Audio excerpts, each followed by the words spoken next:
ورحمة الله وبركاته. نحمده ونصلي ونسلم على رسوله الكريم وعلى آله وأصحابه أجمعين, أما بعد. Alhamdulillah jemaah surat maghrib yang dimuliakan Allah, kita lanjut ngaji malam Senin dengan tafsir Jalalain. Insyaallah kita buka majelis kita dengan Al-Fatihah. La hadratin Nabi Mustafa Muhammadin sallallahu alaihi wasallam wa azwajihi wa auladihi wa dzurriyyatihi jami'an alaihi wa jami'a akhrabihi wa rasulih wa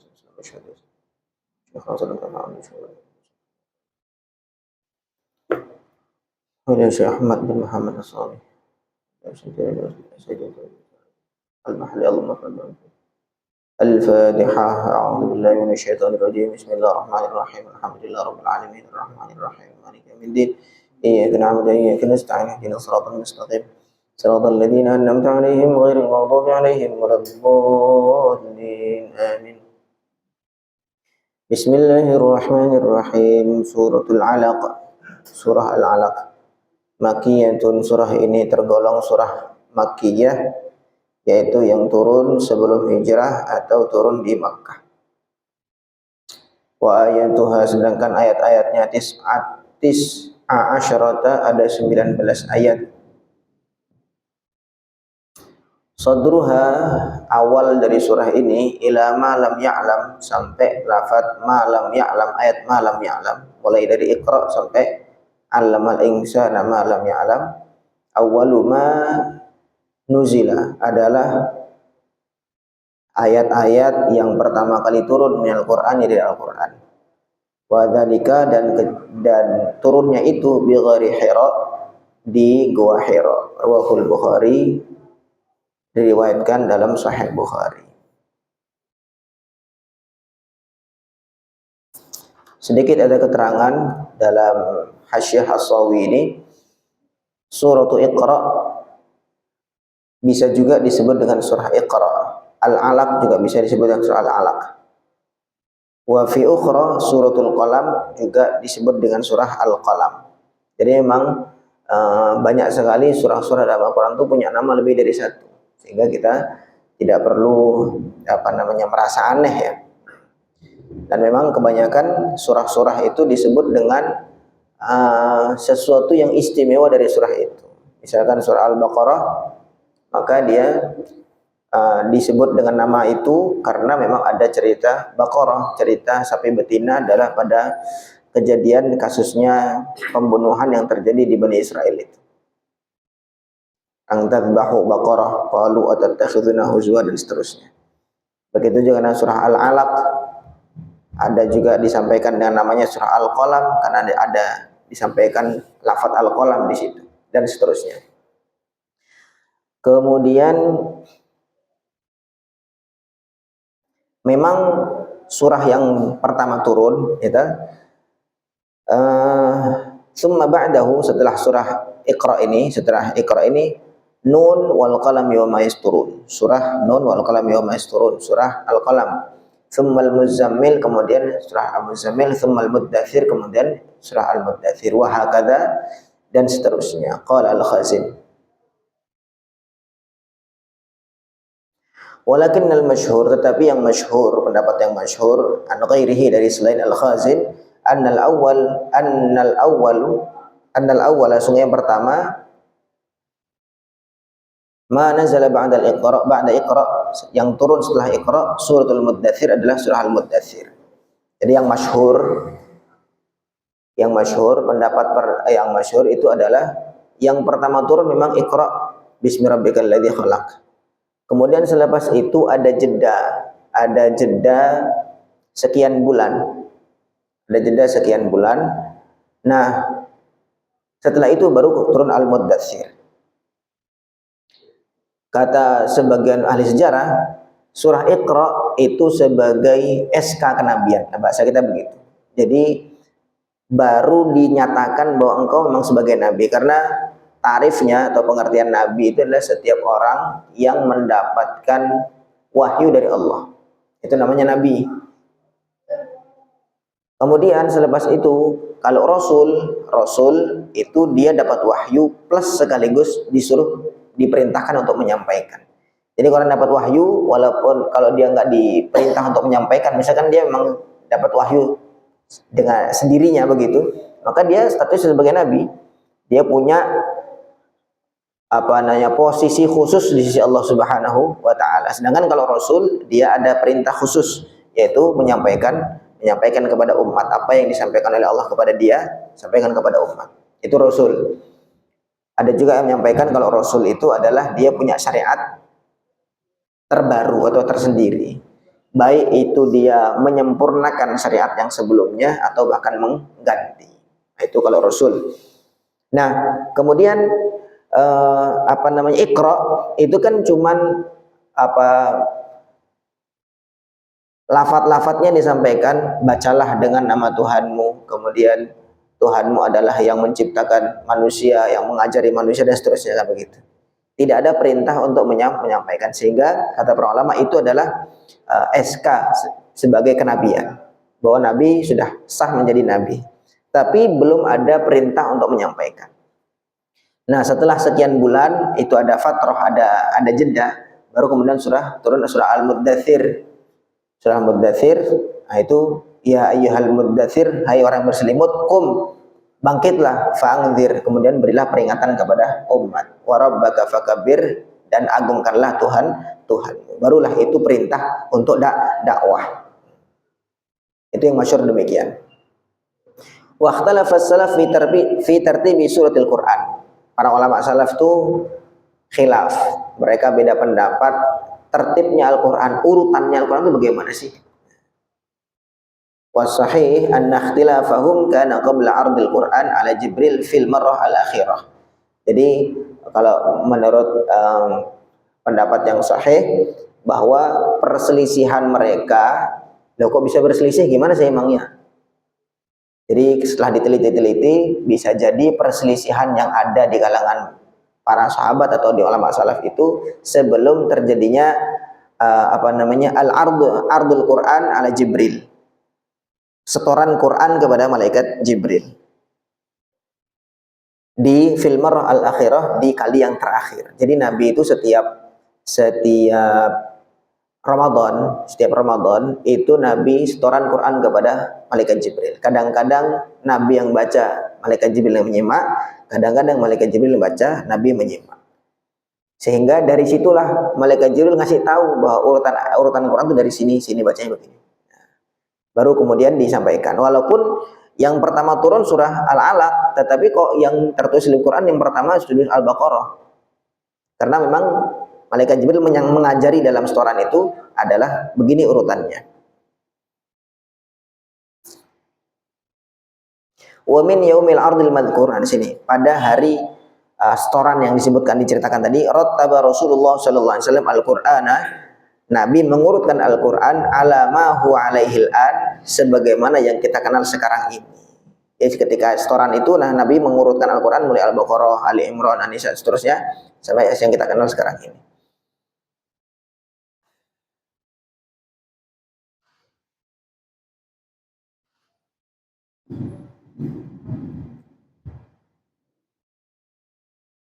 Gitu. Wa yuqifu Jibril an-nabiyya, dan malaikat Jibril memberitahu kepada Nabi ala maudhi'is surah wal ayah, tempatnya surah dan ayat, posisinya di mana, malaikat Jibril ngasih tahu kepada Nabi. Fangtidhamus surah kangtidhamil ayat wal huruf, maka susunan surah, fangtidhamus suwar, susunan surah-surah itu seperti susunan ayat dan huruf. Fakulluhu an Rasulillahi khatamin nabiyyin, semuanya dari Rasul penutup para nabi, an Rabbil alamin, dari Allah Subhanahu wa taala. Jadi begitu. Kenapa kok yang awal turun itu surah Al-Alaq, tapi yang pertama justru Al-Baqarah? Kenapa? Ya memang begitu turunnya Al-Qur'an itu sesuai dengan kejadian-kejadian. Sesuai dengan kadang-kadang sahabat tanya kepada Nabi tentang ini, kemudian turun ayat begini dan seterusnya. Sehingga sampai Al-Quran itu habis, nah kemudian Nabi setoran kepada malaikat Jibril, nah, kemudian malaikat Jibril memberitahu kita memberitahu wa huwa kana yaqul, dan waktu itu Nabi Malaikat Jibril mengatakan da'u hadhihi surah maudi'a kadza wa kadza, letakkan surah ini di tempat yang begini-begini min Al-Qur'an, dari Al-Qur'an. Wa kana Jibril alaihissalam yuqifu ala makanil ayat, dan Malaikat Jibril memberitahu kepada Nabi posisi masing-masing ayat.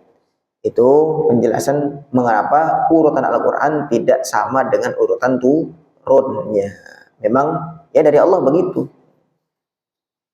Wallahu a'lam.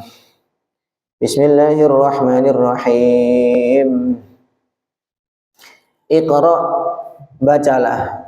Aujidil qira'ata, yaitu ya bacalah, wujudkanlah bacaan, mubtadi'an dengan memulai bismi rabbikal ladzi khalaqa, bismi rabbika dengan nama Tuhanmu, dengan menyebut nama Tuhanmu, alladzi khalaqa, yang menciptakan al-khalaiqa, makhluk-makhluk, khalaqal insana, yaitu menciptakan manusia, al-jinsa maksudnya jenis manusia, min alaqin, dari segumpal darah. Jam'u alaqatin, alaq itu adalah bentuk jamak dari alaqah. Wa hiya, alaqah itu al-qit'atul yasiratu, adalah sedikit, potongan sedikit atau cuilan sedikit, minad damil ghalidhi, dari darah yang kental, darah yang mengental. Memang ya alaqah, gumpalan darah.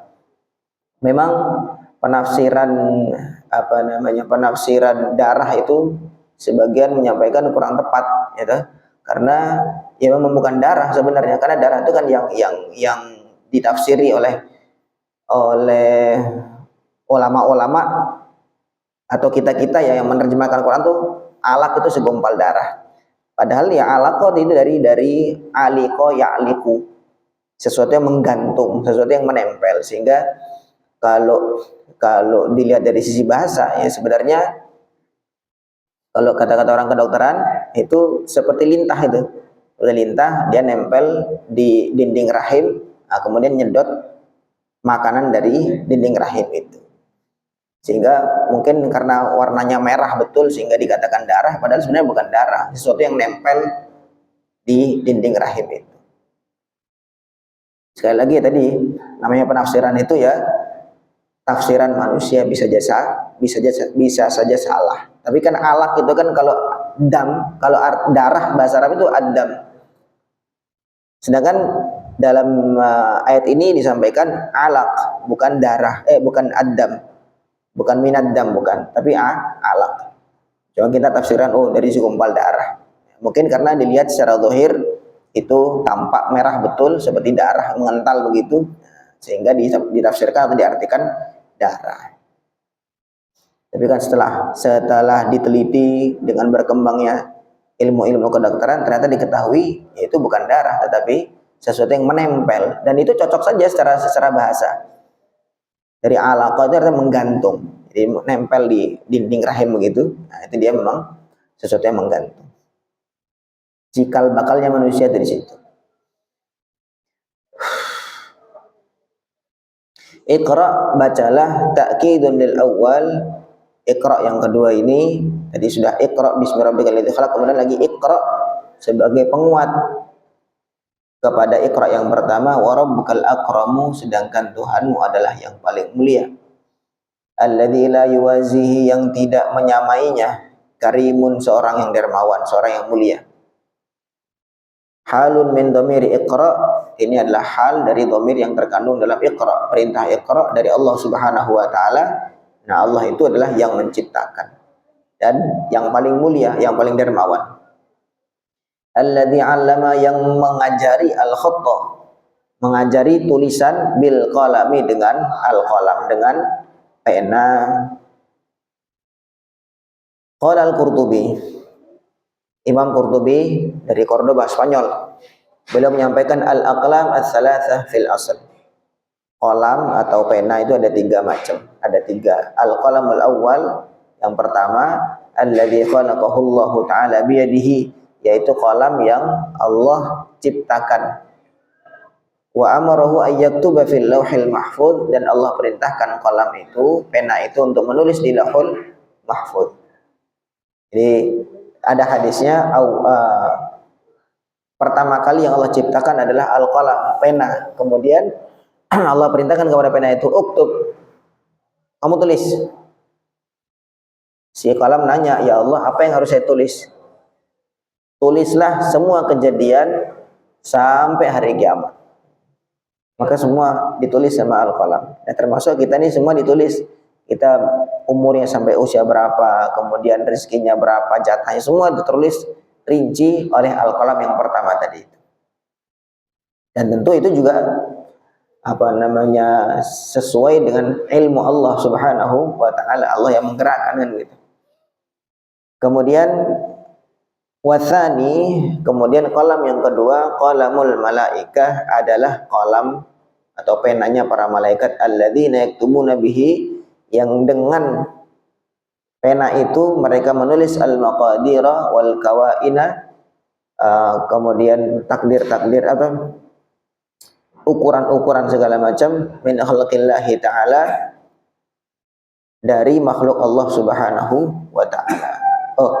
Al-maqadir wal kawain minal lauhil mahfuz, hal-hal yang terjadi yang ditentukan dari lauhul mahfuz. Jadi salin oleh para malaikat. Malaikat bawa pena, nyalin dari lauhul mahfuz, kemudian mereka realisasikan di dunia itu.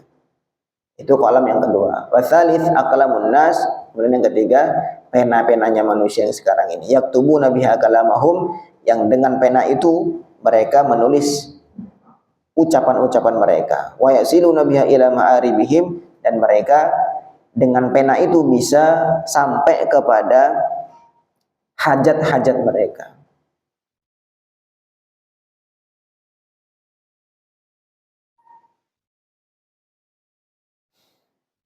Wa awwalu man khatta bihi, dan orang pertama yang menulis dengan al-qalam, Idris alaihi salam, adalah Nabi Idris alaihi salam. Yang pertama kali menulis dengan al-qalam adalah Nabi Idris alaihi salam. Wa qila Adam, sebagian lagi mengatakan Nabi Adam yang pertama kali menulis. Wallahu a'lam. Allamal insana, Allah Subhanahu wa taala mengajari kepada manusia, al-jinsa, maksudnya jenis manusia semuanya, malam ya'lam, apa-apa yang tidak dia ketahui, qabla ta'limihi, sebelum diajari oleh Allah Subhanahu wa taala, minal huda wal kitabati was sinaati wa ghairiha, berupa petunjuk, menulis, kemudian sinaah, pekerjaannya, keterampilannya, dan segala macam. Ini diawali dengan pengenalan kepada Allah Subhanahu wa taala. Memang surah-surah dalam Al-Qur'an atau dalam Al-Qur'an itu ya isinya tauhid, kemudian hukum-hukum, kemudian sejarah-sejarah masa lalu. Kemudian yang terakhir adalah kabar-kabar tentang akhirat. Sebagian menyampaikan begitu. Isi Al-Qur'an itu intinya begitu. Jadi ketauhidan, kemudian hukum-hukum, kemudian cerita-cerita masa lalu, kemudian yang terakhir ada kabar-kabar tentang akhirat, kabar-kabar yang belum kita ketahui tentang akhirat. Nah, ini surah Al-Alaq itu diawali dengan mentauhidkan Allah, maksudnya mengenalkan kita kepada Iqra bismi rabbikal ladzi khalaq, bacalah dengan menyebut nama Tuhanmu. Kemudian khalaqal insana min 'alaq, yang mana Allah menciptakan manusia itu, dan seterusnya. Baru kemudian masuk kepada tema berikutnya, kalla innal insana layatgha. Kalla, ketahuilah, innal insana, sesungguhnya manusia, layatgha, sungguh dia ini melampaui batas. Ar-ra'ahu, karena dia melihat diri sendiri, ay nafsahu, dia melihat diri sendiri, istaghna, tidak butuh kepada yang lain. Aku bisa sendiri, bil mali, baik dengan harta atau yang lain juga. Nazala fi Abi Jahal, ini ayat ini turun tentang Abu Jahal, aslinya begitu. Ya, wara'a wastaghna maf'ulun tsani, Kemudian istaghna itu maf'ul yang kedua, wa ar-ra'ahu maf'ulun lahu, dan ar-ra'ahu itu juga maf'ulnya. Inna ila rabbika, sesungguhnya kepada Tuhanmu ya insan, wahai manusia, ar-ruj'ah kembali, tempat kembali. Ay ar-ruju' maksudnya kembali. Takhwifun lahu sebagai teguran kepada Abu Jahal. Fayujazi, maka Allah Subhanahu wa taala selepas manusia kembali kepada Allah, Allah akan membalas at-taghiya, orang-orang yang melampaui batas, bima yastahiquhu, dengan apa-apa yang menjadi memang haknya. Dia melampaui batas, dia zalim, ya maka dia dapat balasannya zalim, dan seterusnya. Jadi ayat ini turunnya itu kepada Abu Jahal aslinya, tetapi ada kaidah al-ibrah bi umumil lafzi la bi khususis sabab. Yang menjadi pegangan itu adalah umumnya lafaz, keumuman lafaz, bukan khususnya sebab. Bukan, ini kan ayat ini turun untuk Abu Jahal, berarti ini ancaman hanya untuk Abu Jahal saja, tidak berlaku untuk yang lain, bukan begitu. Dalam kaidah usul fikih itu ada begitu, ada al-ibrah bi umumil lafzi la bi khususis sabab. Yang menjadi pegangan itu adalah bentuk keumuman lafadznya. Pokoknya Allah menyampaikan, ketahuilah bahwa sungguhnya manusia itu melampaui batas. Padahal walaupun itu turunnya itu karena menegur Abu Jahal, tetapi ini berlaku umum untuk seluruhnya. Walaupun kita bukan Abu Jahal, tapi itu juga berlaku untuk kita juga. Itu namanya al-ibrah bi umumil lafzi la bi khususi sabab, bukan khusus sebab turunnya ayat itu. Wallahu a'lam. Kemudian disampaikan inna ila rabbika ruj'a, ketahuilah bahwa semuanya kita akan kembali kepada Allah. Selepas kembali, maka Allah akan membalas apa-apa yang telah kita buat. Itu kita ingat-ingat. Ara'aita, kabarkanlah kepada, atau bagaimana pendapat kamu, fi mawadhi'iha thalathah li ta'ajjub, alladhi, orang, bagaimana pendapatmu, alladhi, orang, yanha, yang dia melarang, huwa Abu Jahal, maksudnya melarang itu adalah Abu Jahal, abdan, melarang hamba, huwa Nabi sallallahu alaihi wasallam, maksudnya hamba tadi adalah Nabi, idza shalla, ketika dia salat. Abu Jahal termasuk musuh besarnya Nabi Shallallahu Alaihi Wasallam. Nah, kemudian Abu Jahal ini sering sekali membentak, menghardik kepada Nabi Muhammad SAW untuk supaya tidak sholat. Karena Nabi biasanya sholat di depan Ka'bah. Maka Abu Jahal tidak suka. Maka berkali-kali dilarang oleh Abu Jahal. Maka dikatakan, ara'aital ladzi yanha. Kamu perhatikan coba orang yang suka ngelarang orang sholat itu. Idza shalla, ketika dia salat. Ara'aita, bagaimana menurut kamu, ingkana, kalau seandainya Nabi itu al-manhi, yang kamu larang itu, alal huda, dia berada pada atas hidayah, dia memang orang yang benar, kok kamu larang-larang, maksudnya teguran Allah begitu. Au amara bit taqwa, atau dia memang memerintahkan untuk takwa kepada Allah, orang nyuruh takwa kok kamu larang-larang. Ara'aita in kadzdzaba, bagaimana menurut kamu kalau kadzdzaba, kalau si Abu Jahal itu membohongi, ay annahi, maksudnya yang melarang, lin nabi, membohongi kepada Nabi sallallahu alaihi wasallam, wa tawalla, dan berpaling, anil iman, dari iman. Allahu akbar. Alam ya'lam, apakah dia tidak tahu, bi annallaha, sungguhnya Allah, yara, melihat, ma sadara minhu, melihat apa yang dia kerjakan, apa yang muncul dari dia, perbuatan dia. Ay ya'lamuhu, maksudnya Allah pasti tahu, fayujazihi alaihi, maka kemudian Allah pasti akan membalas apa yang telah dia buat. Ai i'jab minhu ya mukhatab, wahai orang yang mendengar, yang membaca surah ini, kamu heranlah kepada orang itu. Ya, sekali lagi, walaupun ayat ini turun kepada Abu Jahal, tetapi ini berlaku juga kepada orang-orang yang sama sikapnya kepada seperti Abu Jahal. Dia diantara sikapnya itu istaghna, dia meremehkan Allah. Maksudnya saya udah banyak duit, jadi saya nggak butuh yang lain. Gitu. Itu istaghna itu begitu. Kemudian inna ila rabbika ruj'a, kemudian diingatkan bahwa kamu itu akan kembali kepada Allah. Mau kemanapun kamu pergi, kamu mau jadi pilot setinggi apapun, dia astronot yang nembus apa angkasa, juga ujung-ujungnya akan kekubur. Nggak pernah kemana-mana. Siapapun itu. Nah, begitu. Jadi akan kembali kepada Allah Subhanahu wa taala. Kemudian selepas itu, ara'aital ladzi yanha 'abdan idza shalla. Kamu lihat coba, merasa heran apa enggak ada orang yang ngelarang-ngelarang sholat? Ara'aita in kana 'alal huda. Bisa jadi yang kamu larang itu orang yang benar. Sehingga jangan mudah sekali untuk melarang-larang. Kemudian au amra bittaqwa, atau yang kamu larang itu memerintahkan untuk takwa kepada Allah. Ara'aita in kadzdzaba wa tawalla. Kamu kenapa kok membohongi kepada Nabi Muhammad SAW dan kamu berpaling dari iman? Alam ya'lam bi annallaha yara. Apakah dia tidak tahu? Apakah Abu Jahal tidak tahu, atau siapapun selain Abu Jahal, apakah tidak tahu bahwa Allah itu Maha tahu, Maha melihat apa perbuatan engkau?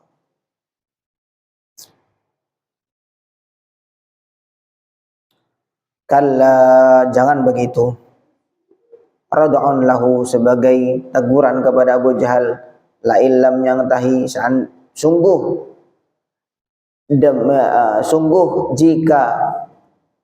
jika Abu Jahal tidak berhenti, amma huwa alaihi minal kufri, dari kekufurannya itu, lanasfa'an bin nasiyati, lanasfa'an, sungguh kami Allah Subhanahu wa taala akan menarik dengan keras bin nasiyati, ubun-ubunnya. Lanajurronna bin nasiyatihi, akan aku tarik ubun-ubunnya ilan nari, ke neraka. Nasiyatin kadzibatin khati'ah, yaitu ubun-ubun kadzibatin yang bohong, khati'atin yang keliru. Wasfuha bidzalika majaz. Jadi bukan ubun-ubun yang salah, tapi orangnya itu kan gitu, orangnya itu. Walaupun situ nasiyatin kadzibatin khati'ah, ubun-ubun yang membohongi dan salah. Bukan ubun-ubunnya yang membohongi dan salah, tapi yang punya ubun-ubun itu maksudnya. Itu namanya majaz. Wal muradu sahibuha, yang dimaksud adalah pemilik ubun-ubun itu. Falyad'u nadiyahu, hendaklah panggil aja. Falyad'u, hendaknya dia memanggil, si Abu Jahal memanggil nadiyahu, kelompok-kelompoknya. Ay ahla nadihi, maksudnya suruh dia manggil semua komplotannya. Wa huwa nadiyah itu maksudnya al majlis, majlis atau kelompok duduk, yuntada, yang berkelompok atau yang berkumpul, yatahaddatsu fihil qaumu, dan juga orang-orang kaum itu bergerombol di situ. Nadiyah itu pokoknya ya komplotan lah, geng-gengnya lah, itu begitu. Panggil geng-gengnya itu. Wa kana qaulin Nabi sallallahu alaihi wasallam, ada tafsirnya, Abu Jahal itu mengatakan kepada Nabi sallallahu alaihi wasallam, laman taharu haitsu nahahu anis shalah, ketika Abu Jahal membentak Nabi dan melarang Nabi dari salat.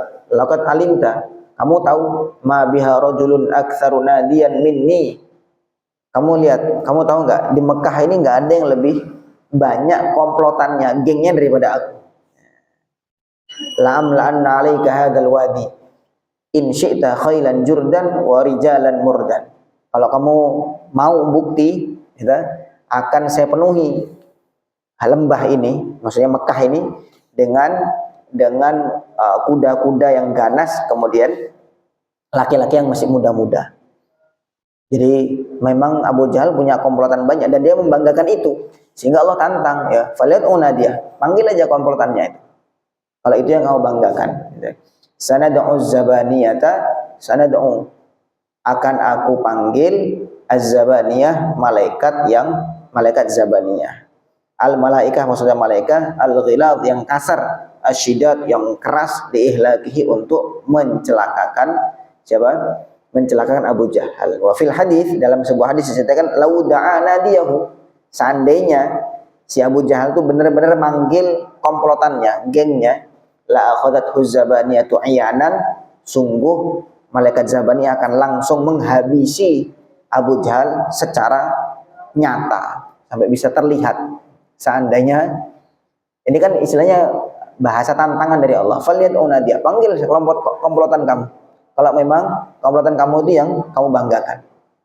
Nah itu kalau seandainya di dalam hadis itu, lau da'a nadiya, seandainya benar-benar dia manggil komplotannya itu untuk nentang kepada Nabi Muhammad, maka la khadathu zabaniyatu iyanan, malaikat Zabaniyah akan menghabisi itu Abu Jahal secara kasat mata, bisa dilihat.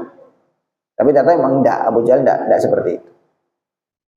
Kalla, jangan begitu.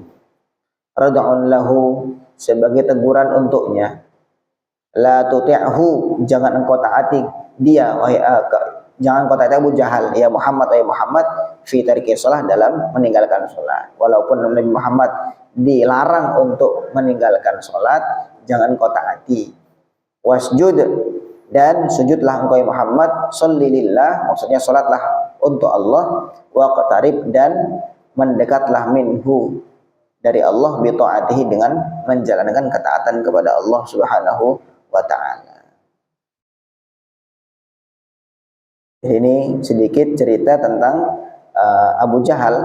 Bahwa Abu Jahal tadi diceritakan bahwa dia suka ngelarang Nabi Shallallahu Alaihi Wasallam dari sholat. Dan ini teguran untuk orang-orang yang bersikap sama, ngelarang orang sholat. Diancam oleh Allah Subhanahu wa ta'ala akan dihabisi oleh malaikat Zabaniyah, malaikat penjaga neraka yang keras-keras, yang kasar-kasar. Sehingga sampai diceritakan tadi dalam hadis, lau da'ana dia, seandainya dia memang benar-benar manggil, menjawab tantangan Allah Subhanahu wa ta'ala, oh habis. Bahkan saking berbahayanya ancaman Allah Subhanahu wa ta'ala itu, akan dihabisi oleh malaikat Zabaniyah itu secara nyata, secara bisa terlihat. Yang mana aslinya malaikat itu tidak bisa dilihat oleh manusia-manusia biasa selain para nabi alaihi salatu wassalam. Wallahu alam. Jadi itu sekelumit tafsir dari surah Al-Alaq, dari tafsir Jalalain. Mudah-mudahan apa yang kita kaji menjadi tambahan ilmu untuk kita, dan sedikit kita bisa memahami apa-apa yang disampaikan oleh Allah dalam Al-Quran. Karena hakikatnya Al-Quran itu pesan untuk kita, pesan untuk kita. Nah kita nggak ngerti bahasa Arab. Quran itu inna anzalnahu Qur'anan Arabiyyan. Aku turunkan Quran dengan bahasa Arab. Ya sudah, kita bukan orang Arab, gimana nggak ngerti? Ya berarti tanya, gitu. Allah mau menyampaikan apa kepada kita? Maka diantaranya ya kita bisa baca-baca terjemah, bisa minimal terjemah, karena itu sudah dikoreksi oleh ahlinya, Kemenak dan seterusnya. Atau bisa juga kita baca para ulama-ulama tafsir yang betul-betul memahami kaidah-kaidah tafsir, sehingga kita sedikit-sedikit mengetahui, oh Al-Alaq itu inti sarinya atau isi dari surah Al-Alaq adalah begini ceritanya. Wallahu alam. Kita akhiri, mudah-mudahan menjadi tambahan ilmu untuk kita semuanya. Allah berikan kefahaman dan keistiqomahan. Subhanallah bihamdihi, subhanakallahumma bihamdika, asyhadu an la ilaha illa anta, astaghfiruka wa atubu ilaik. Assalamualaikum warahmatullahi wabarakatuh.